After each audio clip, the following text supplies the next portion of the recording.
Hello everyone. मैं मिथुन सिंह स्वागत करता हूं आप सभी का। आशा करता हूं आप सभी बहुत अच्छे होंगे। झारखंड में पारा शिक्षकों की भर्ती होगी क्षेत्रीय भाषा को लेकर।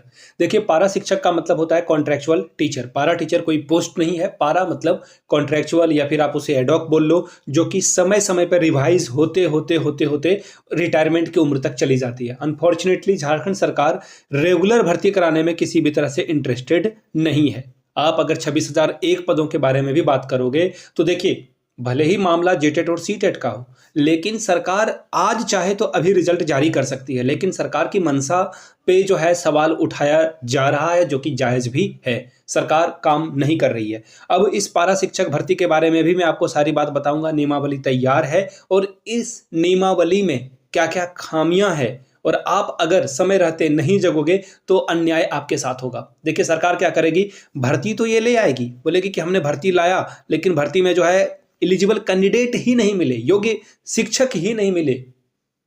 योग्य शिक्षक कहां से मिलेंगे? आप नियमावली ही इतना टेढ़ा बना देते हो कि कोर्ट केस लोगों को करना पड़ जाता है। अब आप बोलोगे कि झारखंड के लोग भी बहुत काबिल हैं कि सरकार नियमावली लाती है, भर्ती कराना चाहती है, लेकिन लोग हाई कोर्ट सुप्रीम कोर्ट चले जाते हैं और मामला जो है कोर्ट में लंबे अरसे तक फंस जाता है। देखिए, यहाँ पे मैं सीधी सीधी बात कहूंगा, यहाँ पे निकम्मे नकारा जो अधिकारी हैं उसकी वजह से समस्या होती है। आपको भी पता है कि शिक्षा मंत्री ड्राफ्ट तैयार नहीं करते हैं, नियमावली तैयार नहीं करते हैं। उनके पास उतनी योग्यता नहीं है कि वो नियमावली तैयार कर दें। उनके पास इतनी बुद्धि या विवेक नहीं है कि वो नियमावली तैयार कर दें। मैं आपको क्लियरली बताऊंगा, थोड़ा सा ये हार्ड लाइन है, but that is fact, that is true, ये सच है।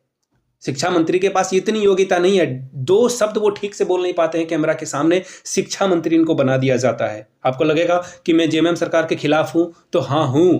ऐसे मंत्री नेताओं के बारे में क्या ही बोला जाए, जो कैमरा के सामने दो शब्द ना बोल पाए उनको शिक्षा मंत्री बना देते हैं। इससे पहले जगन्नाथ महतो का भी हाल वही था, और बीच में बैद्यनाथ राम आए थे, वो ठीक ठाक शिक्षा मंत्री थे, वो बोल पाते थे, शिक्षक भी वो रह चुके थे। फिलहाल इस नियमावली के बारे में बात करेंगे और आपको कोर्ट क्यों चला जाना चाहिए। आपको लगेगा कि भाई भड़का रहे हो क्या, कोर्ट जाने की बात कर रहे हो। अभी मैं नियमावली जब आपको समझाऊंगा, यू विल नो कि कितनी सारी यहाँ पर जो है लूप होल है, कितनी सारी यहाँ पे गलतियां सरकार ने की है। इससे कितने बच्चों का सिलेक्शन होगा आपको पता चल जाएगा। खास करके झारखंड के जो मूल निवासी हैं, जो यहाँ पर खोट्ठा बोलते हैं, यहाँ पे पंच परगनिया बोलते हैं, अंगिका तो नहीं, कुरमाली, इसके अलावा जो आपका संथाली है, हो भाषाएं हैं, तो इन भाषाओं के जो लोग हैं उनके साथ अन्याय किया जा रहा है। कैसे, अभी मैं आपको बताऊंगा। और कैसे नियुक्त होंगे पारा शिक्षक, इसके बारे में भी बात करेंगे। उम्र सीमा क्या रहेगी, सिलेबस क्या रहेगा, योग्यता क्या रहने वाली है, और कुल 12,000 पदों पे जो है नियुक्ति सरकार करने वाली है। ऐसा चंपई सोरेन जब कुछ दिनों के लिए झारखंड के मुख्यमंत्री बने थे तो उस समय कहा गया था कि यहाँ पे पारा शिक्षकों की भर्ती की जाएगी, बट अनफॉर्चुनेटली अभी तक, एक बार हेमंत सोरेन जेल से निकलकर आ भी गए, मुख्यमंत्री भी बन गए, उसके बाद वो फिर से चुनाव जीतकर मुख्यमंत्री बन गए हैं, और इसमें 4 या 5 महीने का भी वक्त हो गया है, लेकिन फिलहाल कुछ भी जो है आउटकम देखने को हमें नहीं मिल रहा है। आपको मिल रहा है, आप बेटर ढंग से बता सकते हैं कि हाँ भाई ये सच है, लेकिन कितनी सच्चाई है ये भी आप भी जानते हो कि ये सच है या नहीं है। ठीक है, चलिए इस पीडीएफ को ओपन कर लेते हैं और देखने की कोशिश करते हैं कि क्या क्या बातें यहाँ पर बताई गई है। ठीक है, और एक और बात, ये पीडीएफ आपको हमारे टेलीग्राम चैनल पे मिल जाएगा, वहां पर आप इस पीडीएफ को अवेल कर सकते हैं। ठीक है, क्या क्या बातें यहाँ पर बताई गई है वो मैं आपको जो है सारी बात यहाँ पे बता दूंगा। देखिए, आप एआई का इस्तेमाल जरूर करें। ये थंबनेल बनाने के लिए मैंने एआई का यूज़ भी किया था। ठीक है, जैसे वो हेमंत सोरेन जी का जो पिक्चर था वो मैंने एआई से ही जो है जनरेट किया था। तो आप लोग एआई का इस्तेमाल करें, चैट जीपीटी का इस्तेमाल करें अपने पढ़ाई में, आप डेफिनेटली आगे बढ़ेंगे। ठीक है, ऐसा नहीं कि आप हर चीज़ में एआई का ही इस्तेमाल करें, किताबों को कोई रिप्लेस नहीं कर सकता, बट प्लीज़ डू। अब देखिए, इस बारे में बात करते हैं कि जो पारा शिक्षक की भर्ती आने वाली है इसमें क्या क्या चीज़ें रहने वाली है। सबसे पहले देखिए, झारखंड में राज्य का ऐसा बहुभाषी यानी कि अलग अलग भाषा के निर्माण के लिए, देखिए ऐसा वातावरण ये बनाना चाहते हैं, एटमॉस्फेयर बनाते हैं जहाँ पे छात्रों के शिक्षण में किसी तरह से भाषा जो है बाधा का काम ना करे। ठीक है जी, बहुत अच्छी बात है, सरकार बहुत अच्छा सोच रही है। अब आगे देखिए दिक्कत क्या क्या आया हुआ है, वहाँ पर आपको समझ में आएगा। देखिए, इन्होंने जो है 24 जिले में, झारखंड के 24 अलग अलग जिले में जो जनजातीय भाषा है, जैसे कि संथाली, हो, खड़िया, कुड़ुग, मुंडारी, मालतो, बिरहोरी, भूमिज, असुर, क्षेत्रीय भाषा में देखिए बंगला, उड़िया, पंचपरगनिया, खोट्ठा, कुरमाली और नागपुरी का जो है इस्तेमाल किया जाता है। तो ऐसे शिक्षकों की यहाँ पर बहाली की जाएगी। बहुत अच्छी बात है।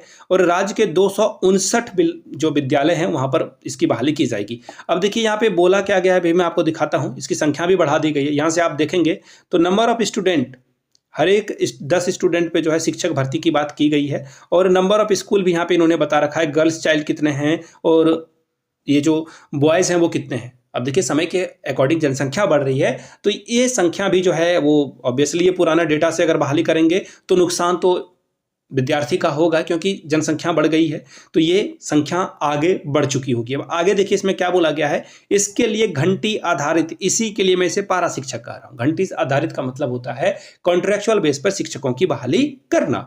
ऑलराइट, अब आगे देखिए क्या बातें और बताई गई है, यहाँ पे एक एक करके हम लोग देखेंगे। देखिए क्लास 1 to 5 में अगर 10 विद्यार्थी कोई एक मातृभाषा, जैसे भी मैंने बताया नागपुरी, पंचपरगनिया, खोट्ठा अगर बोलता है या फिर संथाली बोलता है या फिर असुर बोलता है, तो 10 विद्यार्थियों में किसी एक जो क्षेत्रीय या जनजातीय भाषा शिक्षक की बहाली होगी। ठीक है जी। आगे देखिए विद्यालयों का चयन कैसे किया जाएगा, और यहाँ पे देखिए यहाँ पे BRC जो प्रखंड प्रसार पदाधिकारी हैं उनके हिसाब से जो है यहाँ पर बहाली की जाएगी। चलिए बहुत अच्छी बात है। क्लास 1 to 5 में ये मैंने आपको बता रखा है। अब यहाँ से देखिए इस कमेटी में कौन कौन लोग शामिल होंगे, तो 6 लोगों का नाम यहाँ पर दे दिया गया है। उपायुक्त, उप विकास आयुक्त, जिला शिक्षा पदाधिकारी, जिला कल्याण पदाधिकारी, उपायुक्त द्वारा नामित जनजातीय या क्षेत्रीय भाषा के कर्मी, ठीक है, और इसके अलावा जिला शिक्षा अधीक्षक, ये भी यहाँ पर शामिल होंगे। अब देखिए दिक्कत वाली बात क्या है, जो मैंने अभी सरकार की आलोचना की सबसे पहले, वो क्या रीजन था जिसके कारण मैंने इसकी आलोचना की है। तो यहाँ से आप देख पाएंगे, देखिए ये देखिए उम्र सीमा यहाँ पर बताया गया है कि मिनिमम जो है 21, मैक्सिमम 45 साल रखी गई है। बहुत अच्छी बात है। शैक्षणिक अर्हता, सारा मसला यहाँ से शुरू होता है। क्यों भाई? मान्यता प्राप्त बोर्ड से न्यूनतम इंटरमीडिएट यानी कि +2 में, इंटर में आपका 45% अंकों के साथ आप उत्तीर्ण हैं तो आप इसको अप्लाई कर पाएंगे। लेकिन यहाँ पे देखो खेल यहाँ पे है, इंटरमीडिएट में आपको जो है जो जनजातीय या क्षेत्रीय भाषा है उसमें आपको उत्तीर्ण होना होगा। अब आप बताइए कितने बच्चे झारखंड में हैं जिनका जो जनजातीय भाषा है या क्षेत्रीय भाषा इंटरमीडिएट में होगा? बहुत सारे बच्चे जो कि ग्रेजुएशन में खोट्ठा से ग्रेजुएशन कर लिए हैं, PG भी कर लिए हैं, वो एलिजिबल नहीं है। तो सरकार की ये मूर्खता है कि ऐसे ऐसे काम ये कर रही है। अब देखिए ये नंबर कैसे देंगे और जो है मेरिट लिस्ट कैसे तैयार किया जाएगा। तो देखिए 100 अंक जो है अधिकतम बनने वाले, इसमें आप कितना लाते हो आपको पता चल जाएगा। देखिए मैट्रिक के अंक के आधार पर 20 अंक मिलेगा आपको, और 30 अंक इंटरमीडिएट के आधार पर। अगर आपने इंटरमीडिएट में क्षेत्रीय और जनजातीय भाषा पढ़ी है तो 10 अंक आपको मिलेगा। अगर आपने ग्रेजुएशन किया है तो 20 अंक मिलेगा, PG किया है तो 10 अंक मिलेगा, अगर आपने BEd या फिर DLED किया है तो 10 अंक आपको मिलेगा। तो इस तरह से जो है 100 अंक की यहाँ पे सूची बनेगी, 100 अंक का मेरिट लिस्ट बनेगा और फिर आपका सिलेक्शन होगा।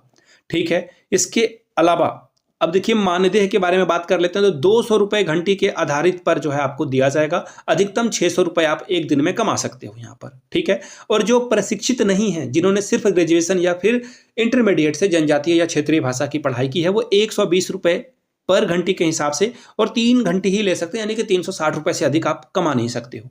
और विद्यालय में अधिकतम जो है आप 25 दिन काम कर सकते हो। ऑब्वियसली 4 संडे तो ऐसे ही हो जाता है, कोई ना कोई दिवस आ जाता है, कभी विवेकानंद जयंती, तो कभी ये कोई ना कोई बिरसा मुंडा की जयंती आ जाएगी, झारखंड राज्य का स्थापना दिवस आ जाएगा। तो कुल मिलाकर बहुत सारी छुट्टियां होती है। तो 25 दिन तो अगर क्लास चल जाए तो ये बहुत बड़ी बात होती है। ठीक है। चयन की अवधि, यह जो चयन प्रक्रिया है यह जो है करा लिया जाएगा, और अगर आप अच्छे से काम करते हो तो आपको आगे भी बढ़ा दिया जाएगा, जो कि ऑब्वियस है, वेरी ऑब्वियस है, ये होगा ही होगा। ये होता है। पारा शिक्षकों के मामले में भी 11 महीने 29 दिनों के लिए ही पारा शिक्षकों को रखा गया था। आफ्टर दैट उनको फिर से जो है सर्विस में आगे कंटिन्यू रखा गया। अब देखिए कार्य का मूल्यांकन किया जाएगा। ये सब ढकोसला वाली बातें हैं। जब एक बार आपका चयन यहाँ पर हो जाएगा तो आप सरकार पर दबाव बनाओगे। फिर वेतनमान, अभी आपको मानदेय मिल रहा है, ठीक है, अभी आपको मानदेय मिल रहा है, घंटी आधारित है, फिर आपको मानदेय मिलेगा, फिर आपको वेतन मिलने की शुरुआत होगी, फिर आप अगर अधिक करोगे तो आपको और फैसिलिटी वगैरह जो है दिया जाएगा यहाँ पर। तो ये पारा शिक्षक जब देखो इलेक्शन आएगा तो फिर आप सरकार पे प्रेशर बनाते हो, तो इस तरह की चीज़ें होती है। तो ये क्षेत्रीय और जनजातीय भाषा जो है गले की हड्डी बनेगी। बाकी जिनका है, जो जिन लोगों ने हिंदी रखा है या फिर हिंदी की भाषा की, अब देखो सरकार क्या बोलेगी ना कोर्ट में जाकर, मुझे पता है, मैं अभी आपको भविष्यवाणी करके बता देता हूँ। सरकार बोलेगी कि हिंदी इंग्लिश तो जो लोग बोल रहे हैं उनकी भाषा शिक्षक की बहाली हम नहीं करेंगे, क्योंकि 26,001 में तो हिंदी के शिक्षक भी आएंगे, अंग्रेजी के भी शिक्षक आएंगे, उर्दू के भी शिक्षक आएंगे, तो ऐसे में हम क्यों बहाली लें अलग से? इसलिए इन भाषाओं की बहाली हम ले रहे हैं। बहुत अच्छी बात है। आज तक झारखंड में कभी भी क्षेत्रीय भाषा की पढ़ाई हुई है क्या? जब स्टूडेंट ने क्षेत्रीय भाषा पढ़ा ही नहीं तो वो क्षेत्रीय भाषा का शिक्षक कैसे बन जाएंगे? मुझे पता है झारखंड के कुछ जिलों में पढ़ाई हुई है। There are very few students. नीचे कमेंट करके आप लोग बताइएगा कितने ऐसे छात्र हैं जिन्होंने इंटरमीडिएट में ये जनजातीय या फिर क्षेत्रीय भाषा की पढ़ाई की है। इससे भी दूध का दूध और पानी का पानी हो जाएगा। बाकी इसे कोर्ट में जाना चाहिए, नहीं जाना चाहिए, आप नीचे कमेंट करके बताएंगे आपकी क्या राय है। मिलते हैं अगले वीडियो में। इस वीडियो को शेयर करें, साझा करें अपने फैमिली एंड फ्रेंड्स के बीच में, किसी व्हाट्सएप या फिर टेलीग्राम ग्रुप के, जो भी आपका एजुकेशनल ग्रुप है वहाँ पे इसे साझा कर दें, शेयर कर दें, ताकि और लोग भी हमारे साथ कनेक्ट कर पाएँ, जुड़ पाएँ और सही और सटीक इन्फॉर्मेशन ले पाएँ। ये 2024 की नियमावली थी। आगे देखिए इसमें सरकार कुछ बदलाव करके लाती है तो वो भी आपके साथ में साझा कर दूंगा। फिलहाल के लिए as of now this is the नियमावली, दिस इज द रियलिटी। अब आपको इसको कैसे कूप अप करना है, फेस करना ही आपकी मर्जी है। ठीक है जी, thank you so much for watching this video. Have a good day.